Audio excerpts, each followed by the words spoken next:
Sir, what do you think this book is? I think this is a children's text book, क्योंकि जहां पे हमें ये book milli थी वहां पे एक स्कूल हुआ करती थी. So, which language is this in? This seems to be Devanagari, and since it was a Marathi school, I guess this is a Marathi text book. क्या आप हमारे ऑडियंस को मराठी के बारे में बता सकते हो? मराठी एक अभिजात भाषा हुआ करती थी, और ये भाषा महाराष्ट्र में रहने वाले लोगों द्वारा बोली जाती थी, जिन्हें हम महाराष्ट्रियंस कहते थे. और क्या जानकारी है हमारे पास इनके बारे में?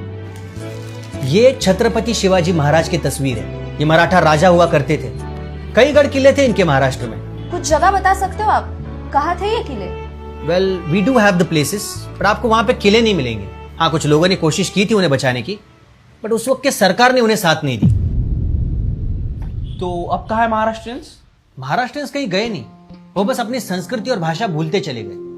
कुछ नया करने की चाह में अपने रूट्स भूल गए. मेरे ख्याल से इतनी रिसर्च तब हुई थी जब मोहनजोदारो और हड़प्पा से सील्स और स्क्रिप्ट्स मिली थी, है ना? एग्जैक्टली.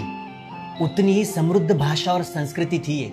अगर ये भाषा और संस्कृति इतनी समृद्ध थी तो ये विलुप्त कैसे हो गई? ऋतू, हा? मी जे शाळेत शिकलो ना, त्या शाळेत आपल्या मुलाला टाकूयात. काही नको. या मराठी शाळेत शिकून काय होणार आहे त्याचं? त्यापेक्षा त्याला एखाद्या इंटरनॅशनल नाही तर कॉन्व्हेंट स्कूलमध्ये टाकूयात आपण. आई बाबांनी ठरवलं, मुलांना पुढे न्यायचं असेल तर इंग्लिश शाळाच हवी, आणि त्या निर्णयात आपली शाळा, आपली भाषा दोन्ही मागे राहिले. काय झालं? अरे हिंदी पिक्चर हाऊसफुल आहे रे. मग एखादा मराठी सिनेमा किंवा नाटक बघूयात. काय म्हणतो? कसलं बोर असतं ते, त्यापेक्षा इंग्लिश बघू ना.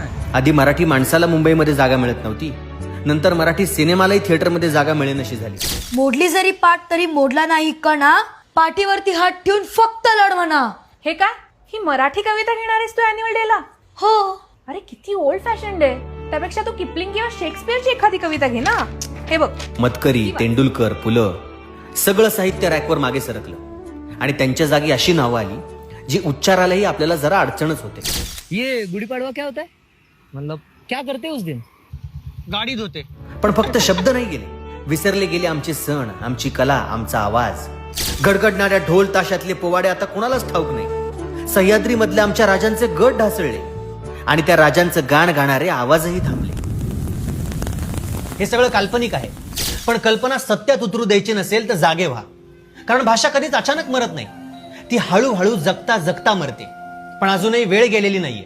मराठीला आत्ताही वाचवलं जाऊ शकतं. त्यामुळे फक्त ती भाषा शिकवू नका, ती लिहा, बोला, वाचा, जपा. नाहीतर तुमचं अस्तित्व सुद्धा पुस्तकात सापडेल, आणि कोणीतरी दुसराच त्याच्या हिशोबाने अर्थ लाभले जय महाराष्ट्र. आम्हास भाग्य बोलतो मराठी.